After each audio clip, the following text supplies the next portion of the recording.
Olá, querido estudante, eu sou o professor Douglas Gomes e venho resolver para você uma questão de física envolvendo a condução térmica. Se você apoia essa iniciativa, se inscreva aqui no canal, já deixa aquele joinha porque ajuda tanto a gente e não custa nada para você. Vamos à leitura do enunciado. Diz aqui no nosso enunciado que é muito comum o amplo uso de aparelhos de ar-condicionado durante o verão. Isso é verdade. Intenso do Recife. No Recife, então, bem quente. Nessa cidade, uma residência possui uma parede com uma área de 40 metros quadrados e espessura de 20 centímetros, separando o ambiente interior do exterior. A temperatura externa é de 33 graus Celsius e deseja-se manter a interna a 23. Qual será o gasto por hora de aparelho ligado, considerando-se apenas essa parede separadora? Ou seja, o que vai entrar de calor por esta parede separadora, o nosso equipamento de ar-condicionado vai ter de jogar lá para fora. Jogar de volta lá para fora para não esquentar o interior da sala. A condutividade térmica da parede foi fornecida e o custo da energia elétrica em quilowatt vezes hora é de 60 centavos. Vamos montar aqui a ilustração para a gente conseguir analisar o problema. A nossa parede tem 40 metros quadrados de área e uma espessura, um comprimento aqui de espessura de 20 centímetros. E aqui a gente tem as temperaturas envolvidas. Bom, o que a gente precisa saber? Com que rapidez está entrando energia térmica aqui da região de maior para a região de menor temperatura? Mas o nosso problema é que a condutividade térmica da parede está dado num sistema de unidades muito cruel. A gente vai olhar aqui, ele colocou kilowatt por metro e por Kelvin. A gente vai ter de adaptar as nossas unidades todas a isso aqui. Primeira coisa, quando a gente vai pensar em fluxo de energia, a gente diz que o fluxo de energia, muitos livros chamam pela letra grega φ, que seria a quantidade de energia térmica dividida pelo intervalo de tempo. Então a gente teria o fluxo em joule por segundo ou em watts. Este fluxo aí vai ser a constante K de condutividade. Este fluxo vai ser tão maior quanto melhor condutor, quanto mais condutividade térmica este nosso objeto tiver, este nosso material de que é feito o objeto tiver. Por outro lado, a passagem da energia térmica é favorecida pelo tamanho da parede.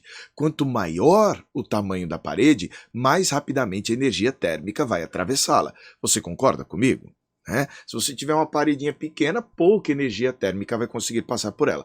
Mas uma parede maior, você vai tendo um intenso fluxo de energia térmica por conta da área. Então, este fluxo de energia é proporcional à área. Mas você sabe que se você utilizar um cobertor bem grosso, vai ser mais difícil de acontecer troca de calor? Pois é, da mesma maneira com a parede. Quanto mais espessa a parede, quanto mais grossa a parede, menor vai ser o fluxo de calor, menor o fluxo térmico através dela. Por essa razão, a gente pode concluir que este fluxo é inversamente proporcional à espessura L dessa nossa parede. Mas só vai existir fluxo térmico. Você lembra que o calor só ocorre quando há diferença de temperatura? Se as temperaturas do lado de fora e do lado de dentro forem iguais, não vai haver transferência de energia pelo processo calor. Não vai. E quanto maior for a diferença de temperatura, quanto maior a temperatura aqui fora, se comparado com lá dentro, mais intensa essa troca de energia, mais rápida ela vai acontecer.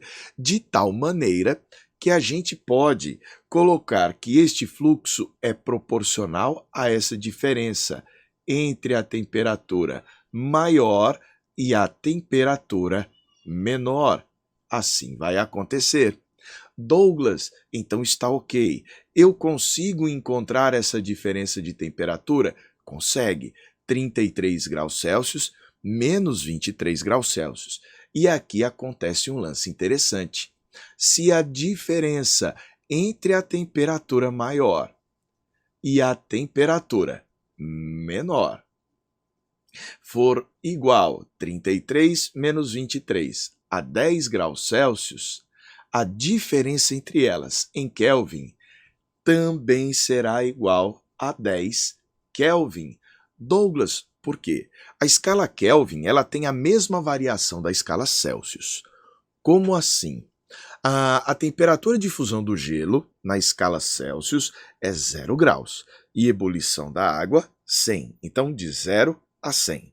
A escala Kelvin, também entre essas temperaturas, vai variar de 273, que é a temperatura Kelvin correspondente ao zero, até 373, que vai ser a temperatura em Kelvin para a ebulição. Então, as variações em Celsius têm o mesmo valor das variações em Kelvin. Como aqui é uma diferença de temperatura, uma variação de temperatura, o valor é o mesmo nos dois sistemas de unidades. Bacana? Pois bem, outra coisa interessante de a gente verificar, a nossa espessura aqui está em centímetros, já vou colocar para 0,2 metros, porque bem aqui na nossa unidade nós temos metro, nós temos Kelvin. Agora nós temos metro e ali nós temos Kelvin. A nossa área já está também em metro ao quadrado, então nós já temos tudo para conseguir fazer a substituição dos valores. Você concorda com isso? Então vamos substituir. Observe que eu substituí o K por este valor, 1,5 vezes 10 a menos 3 kW por metro e por Kelvin. Aqui a gente substituiu a área por 40 metros quadrados. A espessura da parede nós substituímos por 0,2 metros, que é o equivalente aos 20 centímetros. E a diferença de temperatura entre o maior e o menor, a gente substituiu por 10 Kelvin. Fazendo esta conta, o nosso resultado dá 2,5. Nosso próximo passo foi, então, cancelar aqui as unidades de medida. A gente viu que metro ao quadrado vai cancelar com metro e com metro. Kelvin vai cancelar com Kelvin. E a nossa resposta vai aparecer em kilowatt. Kilowatt, não se esqueçam de que o watt é joule por segundo. Sabendo disso, a gente vai poder ver o gasto em uma hora. Ele quer saber o gasto por hora de aparelho ligado em condições ideais. Então, vamos aqui supor que o valor gasto, esse problema ele foi um pouco falho nesse sentido, não tem a eficiência da máquina, mas vamos imaginar que a gente vai pagar por essa transferência, o custo de energia por cada kilowatt que ocorre aqui através da parede seja isso daí.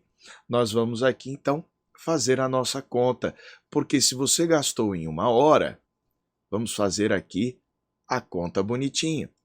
Você vai pegar aqui esta parte da expressão. A quantidade de calor que passou no intervalo de tempo de uma hora deve ser igual a 2,5 kW.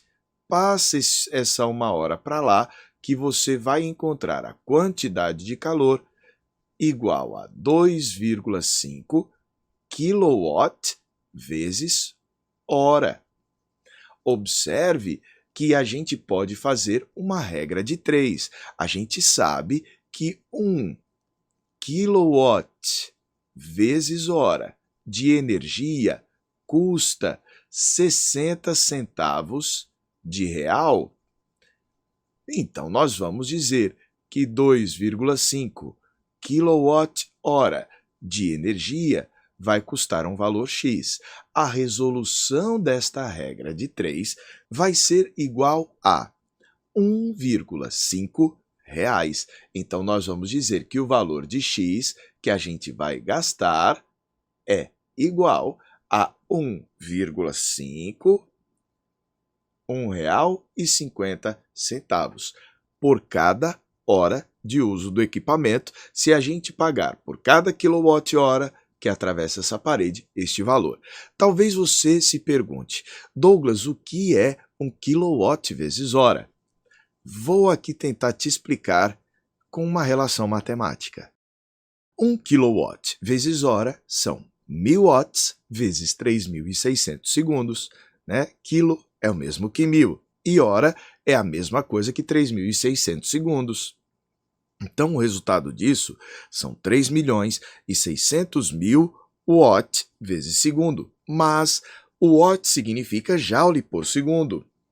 Se eu multiplicar joule por segundo vezes segundo, cancelamos os segundos e vemos então que a energia de 1 kW vezes hora é o mesmo que 3.600.000 joules. Tudo bem? Então isso daqui foi só para complementar a resolução da nossa questão, que teve como resposta correta o item D de dado. Este ar-condicionado do problema vai consumir R$ 1,50 a cada hora. Bem, gostou da nossa resolução? Deixe o seu joinha, isso ajuda demais a gente. Quer ver mais vídeos como esse? Se inscreva no canal e ative o sino das notificações. Vai ser uma alegria ter você acompanhando o nosso trabalho. Quer aprender física comigo num curso feito especialmente para você? Acesse o nosso site, professordouglas.com. Vai ser uma alegria sem tamanho ter você comigo. Um forte abraço e até a próxima questão.